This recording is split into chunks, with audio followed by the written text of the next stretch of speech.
হরে কৃষ্ণ কৃষ্ণ কৃষ্ণ হরে হরে, হরে রাম রাম রাম হরে হরে। জয় শ্রীকৃষ্ণ, রাধে রাধে। ওম নমঃ শিবায়, হর হর মহাদেব। মহাশিবরাত্রি 15ই ফেব্রুয়ারি রবিবার দিন পালিত হচ্ছে। হিন্দু মহাপুরাণ তথা শিব মহাপুরাণ অনুসারে এই রাত্রেই শিব সৃষ্টি, স্থিতি ও প্রলয়ের মহা তাণ্ডব নৃত্য করেছিলেন। আবার এই রাতেই শিব ও পার্বতীর বিবাহ হয়েছিল। এর নিগুড় অর্থ হল শিব ও শক্তি তথা পুরুষ ও আদিশক্তি বা পরা প্রকৃতির মিলন এক বিশেষ উৎসব বলা হয়েছে। মহাশিবরাত্রি বা শিবরাত্রি হচ্ছে হিন্দু শৈব সম্প্রদায়ের নিকট একটি গুরুত্বপূর্ণ ধর্মীয় আচার অনুষ্ঠান। এই মহাশিবরাত্রি ফাল্গুন মাসের কৃষ্ণপক্ষের চতুর্দশী তিথিতে পালিত হয়। মহাশিবরাত্রি হল হিন্দু ধর্মের সর্বোচ্চ আরাধ্য দেবাদিদেব মহাদেব শিবের মহারাত্রি। অন্ধকার আর অজ্ঞতা দূর করার জন্য এই ব্রত বিশেষভাবে পালিত হয়। অগণিত ভক্ত এই দিন শিবলিঙ্গে গঙ্গাজল, দুগ্ধ, বেলপাতা, ফুল দিয়ে পূজা অর্চনা করে থাকেন। সর্বব্রতের মধ্যে সর্বশ্রেষ্ঠ হলো এই মহাশিবরাত্রি ব্রত। আর এই ব্রত বিশেষ করে জ্যোতির্লিঙ্গর পূজা অর্চনা করা হয়। বিশেষ করে মহাদেবের পূজা অর্চনা চলে এই সময়ে। তান্ত্রিকদেরও বিশেষ শুভ সময় হচ্ছে এটি। সাধনা বা সিদ্ধি লাভের জন্য বিশেষ এক চমকপ্রদ সময় ও শুভ সময় বলা হয়েছে এটিকে। 15ই ফেব্রুয়ারি মহাশিবরাত্রির দিন আপনি চুপি চুপি একটি বারের জন্য হলেও এই গাছটি একটি বার অবশ্যই স্পর্শ করে আসুন। আপনি যা চাবেন তাই অবশ্যই পাবেন মহাদেবের কৃপায়। মহাশিবরাত্রি চলছে, আপনার জীবনের মোড় ঘোরানোর এক মাহেন্দ্রক্ষণ বা সময়। দেবাদিদেব মহাদেবের আশীর্বাদ পেতে, কৃপা পেতে আমরা সবাই ব্রত রাখি, পূজা অর্চনা করি। কিন্তু আপনি জানেন কি, বিভিন্ন রাশি অনুযায়ী এই ছোট্ট ছোট্ট উপায় আপনার ভাগ্য বদলে দিতে পারে, অথবা অজান্তেই করা এই কয়েকটি ভুল আপনার সমস্ত পুণ্যকে নষ্ট করে দিতে পারে। তাই আজকের এই ভিডিওতে গুরুত্বপূর্ণ আলোচনা আলোচিত হবে। কারণ আজ শুধু যে নিয়মাবলী বলবো তা কিন্তু নয়, ভিডিওর মাধ্যমে আপনি জানতে পারবেন একটি গোপন বৃক্ষের কথা, যা এই ভিডিওতে বলা হয়েছে। অবশ্যই চুপি চুপি এই মহাশিবরাত্রির দিন আপনার মনের বাসনা পূর্ণ করার জন্য, মনের ইচ্ছা পূর্ণ হতে পারে যদি আপনি তাই স্পর্শ করে আসতে পারেন এই দৈব বৃক্ষ। আর রাশিফল থেকে শুরু করে বর্জনীয় কাজ এবং অলৌকিক সেই বৃক্ষ সমস্ত কিছু মিলেই আজকে বিস্তারিত আলোচনা করা হবে আজকের ভিডিওটির মাধ্যমে। নমস্কার, সকলকে সুস্বাগত জানাই আমাদের প্রিয় কৃষ্ণ দীপা এই চ্যানেলে। সকলে কেমন আছেন? নিশ্চয়ই ঈশ্বরের অশেষ কৃপায় সকলে ভালো আছেন, সুস্থ আছেন। অবশ্যই সকলকে বিনীত অনুরোধ করব, যদি আপনি আমাদের চ্যানেলের নতুন দর্শক হয়ে থাকেন চ্যানেলটি সাবস্ক্রাইব করবেন এবং পাশে থাকার নোটিফিকেশন বেল আইকনটি অল করে দিবেন। ভিডিও থেকে আপনি উপকৃত ও সমৃদ্ধ হবেন।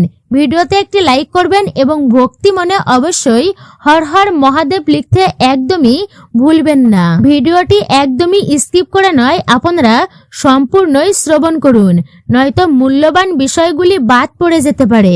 মহাশিবরাত্রির এই পরম পুণ্য লগ্নে মহাদেবের আশীর্বাদ লাভ করতে রাশি অনুযায়ী কিছু আচার ও নিয়ম পালন করা অত্যন্তই জরুরি, শাস্ত্রীয়ভাবে অত্যন্তই ফলদায়ক বলে মনে করা হয়।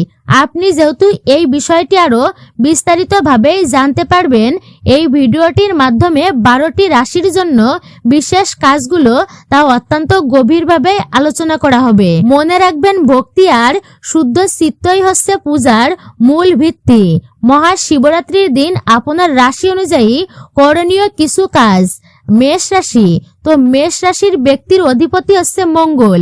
এই রাশির জাতক জাতিকাদের স্বভাব সাধারণত তেজস্বী হয়।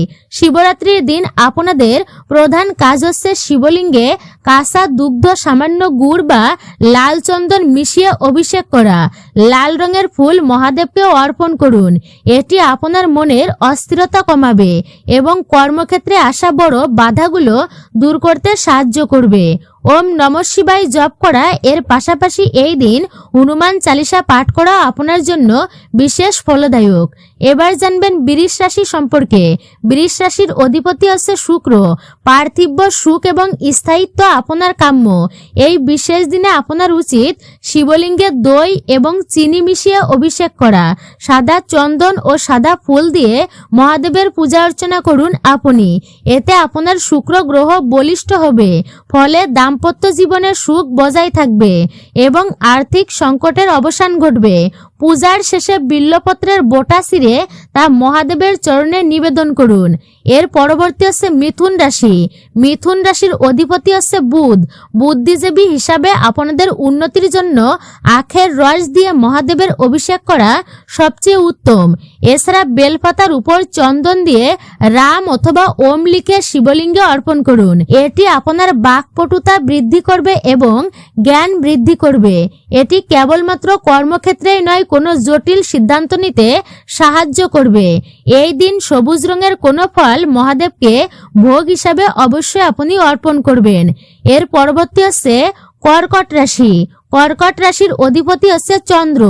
চন্দ্রের প্রভাবের কারণে আপনাদের মনে ঘন ঘন অস্থিরতা দেখা দিতে পারে, মন চঞ্চল হতে পারে। এই দিন কাঁচা দুধে সামান্য গঙ্গা জল এবং আতপ চাল মিশিয়ে শিবের অভিষেক করুন। মহাদেব যেহেতু মাথায় চন্দ্রকে ধারণ করে, তাই এই কাজ করলে আপনার চন্দ্র দোষ কেটে যাবে এবং মানসিক প্রশান্তি ফিরে আসবে আপনার জীবনে। সাদা চন্দন দিয়ে শিবলিঙ্গে তিলক কাটুন আপনি এবং শিব চালিসা পাঠ করুন। মহামৃত্যুঞ্জয় মন্ত্র পাঠ করতে পারেন। এর পরবর্তী হচ্ছে সিংহ রাশি। আর সিংহ রাশির অধিপতি হচ্ছেন সূর্য। সমাজে প্রভাব, সম্মান ও প্রতিপত্তি বজায় রাখতে আমাদের উচিত অবশ্যই এই দিনে পঞ্চামৃত এবং মধু দিয়ে মহাদেবের অভিষেক করা।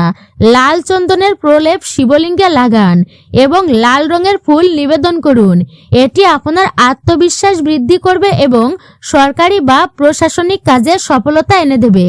পূজার সময় ওম তৎপুরুষায় বিদ্মহে মহাদেবায় ধীমহি তন্ন রুদ্রায় প্রচোদয়াৎ মন্ত্রটি অবশ্যই পাঠ করুন, শিব গায়ত্রী মন্ত্র। এর পরবর্তী হচ্ছে কন্যা রাশি। আর কন্যা রাশির অধিপতি হচ্ছে বুধ। নিখুঁত কাজের জন্য আপনারা পরিচিত হন। বিশেষ করে শিবরাত্রির দিন কচি বেল ফল ও মুগ ডাল দিয়ে মহাদেবের আরাধনা করুন। আখের রস ও ভাং মিশ্রিত জল দিয়ে শিবের অভিষেক করলে দীর্ঘদিনের কোনো শারীরিক ব্যাধি থেকে মুক্তি পাওয়া যায় এবং বেলপাতার উপর সাদা চন্দন মাখিয়ে তা শিবলিঙ্গে অর্পণ করা আপনার অত্যন্তই শুভ ও মঙ্গলজনক হতে পারে আপনার জন্য। এর পরবর্তী হচ্ছে তুলা রাশি। তুলা রাশির অধিপতি হচ্ছে শুক্র। জীবনে ভারসাম্য এবং বিলাসিতা বজায় রাখতে আপনারা ঘি এবং সুগন্ধি আতর দিয়ে শিবলিঙ্গে মর্দন করুন। এরপর দুধ ও জল দিয়ে অভিষেক সম্পূর্ণ করুন। সাদা রঙের মিষ্টি বা পায়েস মহাদীপক নিবেদন করুন। এতে আপনাদের পারিবারিক অশান্তি দূর হবে এবং ব্যবসায়িক অংশীদারেও তাদের সাথে সুসম্পর্ক গড়ে উঠবে। এর পরবর্তী হচ্ছে বৃশ্চিক রাশি। বৃশ্চিক রাশির অধিপতি হচ্ছে মঙ্গল। এই রাশির জাতকদের মধ্যে অদম্য সাহস থাকে। শিবরাত্রিতে লাল চন্দন মিশ্রিত জল এবং দুগ্ধ দিয়ে অভিষেক করুন। লাল ফুল ও বেলপাতা নিবেদন করুন। শিবলিঙ্গে বেলপাতা অর্পণ করার সময় ওম নমঃ শিবায় এই মন্ত্রটি 108 বার জপ করুন। এটি আপনার শত্রু দমন করতে এবং যে কোনো প্রকার নেতিবাচক শক্তি থেকে রক্ষা করতে সাহায্য করবে। এর পরবর্তী হচ্ছে ধনু রাশি। আর ধনু রাশির অধিপতি হচ্ছে বৃহস্পতি। আধ্যাত্মিক উন্নতির জন্য আপনারা হলুদের গুঁড়ো এবং জাফরান মিশ্রিত কাঁচা দুগ্ধ দিয়ে শিবলিঙ্গের অভিষেক করুন। হলুদ রঙের ফুল এবং গাধা এবং মিষ্টি হলুদ রঙের ভোগ নিবেদন করুন অবশ্যই। এটি আপনার জ্ঞান ও প্রজ্ঞা বৃদ্ধি করবে এবং জীবনের সঠিক পথ প্রদর্শনে মহাদেবের সহায়তা নিশ্চিত করবে। এর পরবর্তী হচ্ছে মকর রাশি। মকর রাশির অধিপতি হচ্ছে শনি। শনির কুপ্রভাব থেকে বাঁচতে এবং কাজের স্থায়িত্ব আনতে নীল রঙের ফুল এবং তিল তেল দিয়ে শিব পূজা করা আপনার জন্য শ্রেষ্ঠ। শিবলিঙ্গে বেলপাতা এবং ধুতুরা ফুল নিবেদন করুন। এই দিনে দরিদ্র ব্যক্তিদের সেবা দান দক্ষিণা অবশ্যই করুন এবং নারায়ণের সেবা করুন। কাউকে অন্ন দান করা তা অত্যন্ত আপনার জন্য পুণ্য অর্জনের পথ খুলে দেবে। এর পরবর্তী হচ্ছে কুম্ভ রাশি। কুম্ভ রাশির অধিপতি হচ্ছে শনি। সামাজিক কাজের সাথে যুক্ত ব্যক্তিদের জন্য এই দিনটি অত্যন্তই গুরুত্বপূর্ণ। আপনারা নারিকেলের জল এবং তিলের তেল বিশেষ করে মহাদেবের অভিষেক আপনি করতে পারেন। তো বলা হয়েছে নারিকেলের জল মহাদেবের অভিষেক করার জন্য নয়, এটি আপনি উপবাস ভঙ্গের জন্য ব্যবহার করতে পারেন, কিন্তু আপনি তিলের তেল মহাদেবের অভিষেক করতে পারেন। শিব মন্দিরে ঘিয়ের প্রদীপ জ্বালান এবং বেল ফল অর্পণ করুন। এটি আপনার দীর্ঘদিনের অমীমাংসিত আইনি সমস্যা সমাধানে এবং মানসিক দুশ্চিন্তা কমাতে সাহায্য করবে। এর পরবর্তী হচ্ছে মীন রাশি। মীন রাশির অধিপতি হচ্ছে বৃহস্পতি। আপনাদের স্বভাব অত্যন্তই ভাবুক। শিবরাত্রিতে জাফরান মিশ্রিত দুগ্ধ এবং হলুদ ফুল দিয়ে মহাদেবের পূজা অর্চনা করুন। গঙ্গাজল দিয়ে ভালো করে শিবলিঙ্গের স্নান করিয়ে চন্দনের তিলক দিন। এটি আপনার আর্থিক শ্রীবৃদ্ধি ঘটাবে এবং বিদেশ যাত্রার সুযোগ তৈরি করে দেবে। পূজার শেষে রুদ্রা অষ্টকম পাঠ করা আপনাদের জন্য অত্যন্তই শুভ। শিবরাত্রির এই তিথিতে রাশি অনুযায়ী এই কাজগুলো কেবল নিয়ম পালনই নয়, বরং নিজের ভেতরকার আধ্যাত্মিক শক্তিকে জাগ্রত করার একটি মাধ্যম। প্রতিটি রাশির জাতক জাতিকারা যদি নিষ্ঠা ভক্তির সাথে এই কাজগুলো করেন তাহলে দেবাদিদেব মহাদেব অবশ্যই তাদের জীবনে সুখ ও শান্তিতে ভরিয়ে দেবেন। মহাশিবরাত্রির দিন ভুলেও করবেন না এই কাজগুলি। এবার আপনারা তা জানবেন। মহাশিবরাত্রির ব্রত পালনের সময় শুদ্ধতা এবং শাস্ত্রীয় বিধান মেনে চলা একান্তই প্রয়োজন। আপনারা জানুন অবশ্যই ধারাবাহিকভাবে কোন কাজগুলি করবেন না, যা আপনার ব্রতের পূর্ণফল নষ্ট করে দিতে পারে। শিবলিঙ্গে তুলসী পাতা অর্পণ। সাধারণত সব দেবদেবীর পূজায় তুলসী পাতা অপরিহার্য হলেও কিন্তু শিব পূজায় এটি কঠোরভাবে নিষিদ্ধ করা হয়েছে। পৌরাণিক কাহিনী অনুসারে দেবাদিদেব মহাদেব দেবী তুলসীর স্বামী অসুরকে অর্থাৎ জলন্ধরকে তিনি বধ করেছিলেন। এর ফলে তুলসী দেবী শিবের পূজায় অংশ না নেওয়ার সিদ্ধান্ত নেন। তাই ভুল করেও শিবলিঙ্গে তুলসী পাতা আপনারা দেবেন না, এতে মহাদেব রুষ্ট হতে পারেন। এর পরবর্তী হচ্ছে কেতকী বা কেওয়া ফুল। কেওয়া ফুল বা কেতকী ফুলের ব্যবহার একদমই করবেন না। শিব পুরাণে বর্ণিত আছে যে একবার ব্রহ্মা এবং বিষ্ণুর মধ্যে শ্রেষ্ঠত্ব নিয়ে বিবাদ বাধে। তখন ব্রহ্মা একটি মিথ্যা সাক্ষ্য দেওয়ার জন্য কেতকী ফুলকে প্রচলিত করেন। মহাদেব তখন ব্রহ্মার এই মিথ্যা ধরে ফেলেন। তখন তিনি কেতকী ফুলকে অভিশাপ দেন যে তার পূজায় কখনো এই ফুল গ্রহণ করা হবে না। তাই শিবরাত্রির দিন ভুলেও কেতকী ফুল বা বকুল ফুল দিয়ে পূজা অর্চনা করবেন না। হলুদ ও সিঁদুরের ব্যবহার। শিবলিঙ্গ হলো পুরুষত্বের প্রতীক এবং মহাদেব একজন পরম বৈরাগী ও যোগী। শাস্ত্রে হলুদকে সৌন্দর্য বর্ধক এবং জাগতিক আকর্ষণের বস্তু হিসাবেই ধরা হয়, যা শিবের বৈরাগ্যের প্রতিপত্তি। শিবলিঙ্গে সাধারণত ভস্ম বা চন্দন লাগানো হয়, তবে আপনি যদি মা পার্বতীর পূজা করেন সেক্ষেত্রে হলুদ বা সিঁদুর ব্যবহার করতে পারেন, কিন্তু শিবলিঙ্গে নয়। এর পরবর্তী হচ্ছে শঙ্খ দিয়ে জল অর্পণ বা শঙ্করধ্বনি। মহাশিবরাত্রির দিনে শিবলিঙ্গের অভিষেকে কখনো শঙ্খ ব্যবহার করবেন না। এর পেছনে আরেকটি পৌরাণিক কাহিনী রয়েছে। মহাদেব শঙ্খচূড় নামে এক অসুরকে বধ করেছিলেন, যার হাড় থেকে শঙ্খের উৎপত্তি বলেই গণ্য। তাই শিব পূজায় শঙ্খ বর্জনীয়। তবে আরতির সময় অন্যান্য দেবতার উদ্দেশ্যে দূর থেকে শঙ্খ বাজানো যেতে পারে, কিন্তু সরাসরি শিব পূজায় উপাচার হিসেবে এটি নিষিদ্ধ। এর পরবর্তী হচ্ছে ভাঙা বা ফুটো বা কাটাছেঁড়া বেলপাতা। মহাদেবের সবচেয়ে প্রিয় হলো বেলপাতা বা বিল্লপত্র, কিন্তু এই পাতা নিবেদনের সময় অত্যন্ত আপনাকে সাবধান ও খেয়াল রাখতে হবে। বেলপাতার 3টি পাতা যেন একত্রে যুক্ত থাকে এবং তাতে কোনো প্রকার ফাটা ছেঁড়া কাটা যেন না থাকে। খণ্ডিত বেলপাতা নিবেদন করলে পূজার পূর্ণফল লাভ করা যায় না। পাতাটি ধোয়ার পর চন্দন দিয়ে ওম লিখে নিবেদন করা শ্রেষ্ঠ। এর পরবর্তী হচ্ছে শিবলিঙ্গের সম্পূর্ণ পরিক্রমা করা নিষিদ্ধ। মন্দিরের শিব পূজা শেষে পরিক্রমা করার সময় একটি বিশেষ নিয়ম মাথায় রাখতে হবে। শিবলিঙ্গের চারপাশ দিয়ে গোল হয়ে সম্পূর্ণ ঘুরে আসা শাস্ত্র বিরোধী। শিবলিঙ্গ থেকে যে পথ দিয়ে জল নির্গত হয় তাকে সোমসূত্র বা জলহরি বলা হয়। এটি কখনো ডিঙানো উচিত নয়। অর্ধেক পরিক্রমা করে সেই জলহরি পর্যন্ত গিয়ে বা উল্টো পথে ফিরে আসতে হয়। তামসিক আহার ও নেশাজাতীয় দ্রব্য বর্জনীয়। শিবরাত্রির দিন অত্যন্ত পরিমাণ পবিত্র দিন বলা হয়েছে এবং আত্মশুদ্ধের দিন বলা হয়েছে। এই দিন যারা ব্রত রাখছেন তাদের তো বটেই, এমনকি যারা সাধারণ পূজা অর্চনা করছেন তাদেরও আমিষ খাবার, মাছ, মাংস, ডিম, পেঁয়াজ, রসুন, তেতো জাতীয় সকল প্রকার খাবার, বেগুন, উচ্ছে এগুলো আপনারা বর্জন করবেন। নেশা জাতীয় দ্রব্য আপনারা বর্জন করবেন। এটি মহা অপরাধের এবং পাপেরই শামিল। মহাদেব বিষ পান করে জগৎকে রক্ষা করেছিলেন, নেশা করার শিক্ষা তিনি দেননি। চতুর্দশী তিথিতে দিনের বেলা নিদ্রা দেবাদিদেব মহাদেবের অর্থাৎ শিবরাত্রির মূল উদ্দেশ্য হচ্ছে শিবের আরাধনা করা, তার নাম স্মরণ এবং জপ করা। তাৎপর্য লুকিয়ে রয়েছে বিশেষ করে শিবরাত্রির এই মহান তিথিতে। তাই আপনি কখনো দিবানিদ্রা বা রাত্রি কখনো ঘুমিয়ে কাটাবেন না। অবশ্যই মহাদেবের পূজা অর্চনার মাধ্যমে, তাকে স্মরণ করার মাধ্যমেই রাত্রিটি বা দিনটি অতিবাহিত করুন। এই তিথিতে মহাজাগতিক শক্তির প্রবাহ সরাসরি আমাদের শরীরে প্রভাব ফেলে। শাস্ত্রে বলা হয়েছে শিবরাত্রির দিন এবং রাতে ঘুমানো উচিত নয়। বিশেষ করে যারা ব্রত পালন করছেন তাদের সারা রাত্রি জেগে শিবের নাম জপ, মন্ত্র পাঠ বা ধ্যান করা উচিত। দিনের বেলা ঘুমালে ব্রতের একাগ্রতাও পূর্ণ নষ্ট হয়। উপবাস ভঙ্গের নিয়ম ও সতর্কতা বিশেষভাবে জরুরি।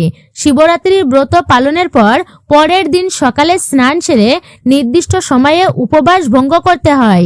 অতিরিক্ত ভোজন বা ব্রত ভঙ্গের সাথে সাথে গুরুপাক খাবার খাবেন না এই দিনে। এতে শরীরের উপর নেতিবাচক প্রভাব পড়তে পারে। সামান্য ফল বা জল দিয়ে শুরু করে সাত্বিক আহার গ্রহণ করুন। মহাশিবরাত্রিতে এই ব্রত আপনার জীবনে সুখ, সমৃদ্ধি এবং মানসিক শান্তি বয়ে আনে। আপনি যদি এই নিষিদ্ধ কাজগুলো এড়িয়ে চলেন, ভক্তি ভরে শিবের চরণে নিজেকে সঁপে দেন, তবে নিশ্চয়ই তার কৃপা এবং আশীর্বাদ আপনি লাভ করতে পারবেন। মহাশিবরাত্রির এই মাহেন্দ্রক্ষণে শুভযোগে আধ্যাত্মিক সাধনার পাশাপাশি প্রকৃতির এক গোপন রহস্য লুকিয়ে আছে। এক গোপন শক্তির সঙ্গে সংযোগ স্থাপনের কথা শাস্ত্রে বর্ণিত আছে। আপনি যে বিশেষ গাছটির কথা জানতে চেয়েছেন বা জানানো হবে, আর সেটি হলো পরম পবিত্র বিল্ল বৃক্ষ বা বেল গাছ। শিবপুরাণে এই গাছকে কেবল একটি উদ্ভিদই নয়, বরং স্বয়ং মহাদেবের পার্থিব স্বরূপ হিসাবে বর্ণনা করা হয়েছে।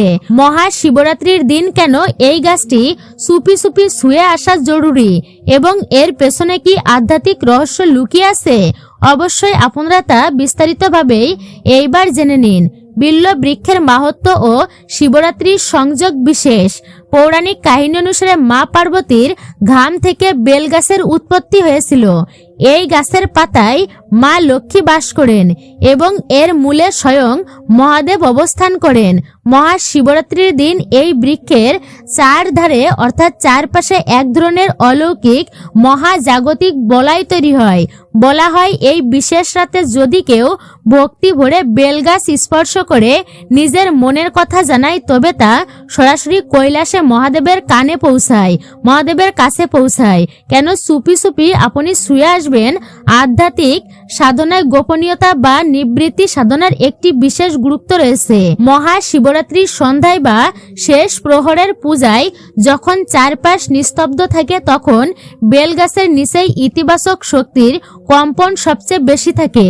কোনো হইচই না করে লোকচক্ষুর আড়ালে শান্ত মনে এই বৃক্ষটি স্পর্শ করলে আপনার মনের সংকল্প বা ইচ্ছা প্রকৃতির শক্তির সঙ্গে একভূত হয়ে যায়।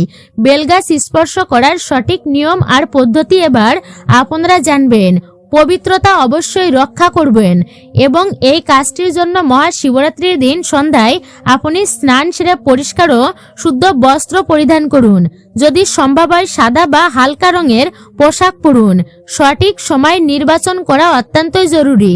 সূর্যাস্তের পর থেকে রাত্রি আপনারা 12টার মধ্যে যে কোনো সময় এই কাজটি করা যেতে পারে। বিশেষ করে প্রদোষকাল এই কাজের জন্য অত্যন্তই প্রশস্ত। নিবেদন ও প্রণাম করা অত্যন্তই জরুরি। প্রথমে বেলগাছের গোড়ায় সামান্য গঙ্গাজল অথবা পরিষ্কার জল অর্পণ করুন। এরপর একটি ঘিয়ের প্রদীপ বা ধূপ জ্বালিয়ে দিন। তারপর স্পর্শ করার ভঙ্গি অবশ্যই আপনাকে গুরুত্ব দিতে হবে এই দিকে। আপনি প্রথমে 2 হাত দিয়ে বেলগাছের মূল কাণ্ড বা গুড়িটি আলতো করে স্পর্শ করুন। চোখ বন্ধ করে মহাদেবকে স্মরণ করুন। এর পরবর্তী হচ্ছে মনের ইচ্ছা প্রকাশ করা। গাছটি স্পর্শ করে থাকা অবস্থায় মনে মনে আপনার সেই ইচ্ছাটি বা সমস্যার কথাটি বলুন যা আপনি সমাধান করতে চান। লক্ষ্য রাখবেন মুখ ফুটে কথা বলাই ভালো। কেবল মনের গভীরে কথাগুলো সাজিয়ে নিন। যা চাইবেন তাই পাবেন। কোনো কামনায় কি ফল হয়? শাস্ত্রে বলা হয়েছে বিল্ব বৃক্ষের স্পর্শের মাধ্যমে ভিন্ন ভিন্ন অভিষ্ট পূরণ হয়। আর্থিক উন্নতির জন্য যদি আপনি দীর্ঘদিন ধরে আর্থিক সংকটে ভোগেন তবে শিবরাত্রির রাতে বেলগাছ স্পর্শ করে মা লক্ষ্মী ও মহাদেবের কাছে প্রার্থনা করুন। এটি আপনার উপার্জনের নতুন পথ খুলে দেবে। রোগ মুক্তির জন্য বিশেষ উপযোগী। দীর্ঘস্থায়ী অসুস্থতা থেকে মুক্তি পেতে পারেন। বেলগাছের নিচেই বসে অবশ্যই মহামৃত্যুঞ্জয় মন্ত্র পাঠ করা অত্যন্তই শুভ। আর মহামৃত্যুঞ্জয় মন্ত্র যদি কোনো ব্যক্তি প্রতিদিন পাঠ করে তাহলে তার অকাল মৃত্যুর ভয় কেটে যায়। অকাল মৃত্যু জীবনে থাকে না মহাদেবের কৃপায়। এবং শেষে গাছের ছাল স্পর্শ করে আরোগ্য প্রার্থনা করুন। পারিবারিক শান্তির জন্য পরিবারের অশান্তি দূর করতে বেলগাছের তলায় একটি মাটির প্রদীপ জ্বালিয়ে গাছটিকে 3 বার পরিক্রমা করা বা করে স্পর্শ করুন 3 বার। বেলগাছটিকে 3 বার পরিক্রমা করে তাই স্পর্শ করুন। মনস্কামনা পূরণে এমন কাজ অবশ্যই অত্যন্ত ফলদায়ী। মনস্কামনা পূরণে এমন কোনো কাজ যা অনেক চেষ্টা করেও আপনার হচ্ছে না সেটি সফল করার জন্য বেলগাছ স্পর্শ করে ওম নমঃ শিবায় মন্ত্রটি 21 বার জপ করুন। বেলগাছের নিচে মহাশিবরাত্রির অন্যান্য গুরুত্বপূর্ণ কাজ হচ্ছে যদি আপনার বাড়ির আশেপাশে বা মন্দিরে বেলগাছ থাকে তবে স্পর্শ করার পাশাপাশি আপনি এই কাজগুলো করতে পারেন। দীপদান কেবল বেলগাছের তলায় প্রদীপ জ্বালালেই পিতৃপুরুষরা তৃপ্ত হন এবং বংশের বাধা দূর করেন। বিশেষ করে তাদের জীবনে যদি কোনো বাধা বিপত্তি থেকে থাকে পিতৃদোষ থেকে থাকে তাও দূরীভূত হয়। জল অর্পণে মহাদেব অতি তুষ্ট হন। বেলগাছের গোড়ায় দুগ্ধ মিশ্রিত জল ঢাললে ভাগ্যের উন্নতি হয়। চন্দনের তিলক বেলগাছের কাণ্ডে সাদা চন্দনের তিলক লাগিয়ে মানসিক শান্তি বৃদ্ধি পায়। এটি অবশ্যই সতর্কতার সঙ্গে আপনারা করবেন। বেলগাছ স্পর্শ করার সময় কোনোভাবেই গাছের পাতা ছিঁড়বেন না। শিবরাত্রির দিন বা সোমবার বেলপাতা ছেঁড়া শাস্ত্রীয়ভাবে নিষিদ্ধ। পূজার জন্য পাতা আগের দিন তুলে রাখা উচিত। কেবল গাছের কাণ্ড স্পর্শ করে আপনি আপনার ভক্তি নিবেদন করবেন। প্রকৃতি এবং ঈশ্বর একে অপরের পরিপূরক। মহাশিবরাত্রির এই পবিত্র তিথিতে যখন সারা বিশ্ব শিবময় হয়ে ওঠে তখন বিল্ব বৃক্ষের এই সরল উপাচার আপনার জীবনে বড় পরিবর্তন আনতে পারে। পূর্ণ বিশ্বাস এবং শ্রদ্ধা নিয়ে ভক্তিতে এই কাজটি করলে মহাদেবের আশীর্বাদ থেকে আপনি বঞ্চিত হবেন না। ওম নমঃ শিবায়, ওম নমঃ শিবায়, ওম নমঃ শিবায়। মূলত এটাই ছিল আমাদের প্রিয় কৃষ্ণ দীপা এই চ্যানেলের আজকের ভিডিওটি আপনার কাছে কেমন লেগেছে মূল্যবান মতামত জানাতে একদমই ভুলবেন না। অবশ্যই চ্যানেলে একটি লাইক করবেন ভিডিওতে এবং অবশ্যই চ্যানেলটি সাবস্ক্রাইব করবেন। পাশে থাকার নোটিফিকেশন বেল আইকনটি অল করে দিবেন এবং কমেন্টে হর হর মহাদেব লিখতে একদমই ভুলবেন না। সকলে ভালো থাকুন, সুস্থ থাকুন। আবারও আপনাদের সাথে কথা হবে নতুন কোনো ভিডিওর বিষয়ে। ওম নমঃ শিবায়, ওম নমঃ শিবায়, ওম নমঃ শিবায়। হর হর মহাদেব। অবশ্যই একজন সনাতনী বোনকে আপনারা সাপোর্ট করবেন। সনাতন ধর্মের ধর্মীয় যাত্রায় আপনারা পাশে থাকবেন।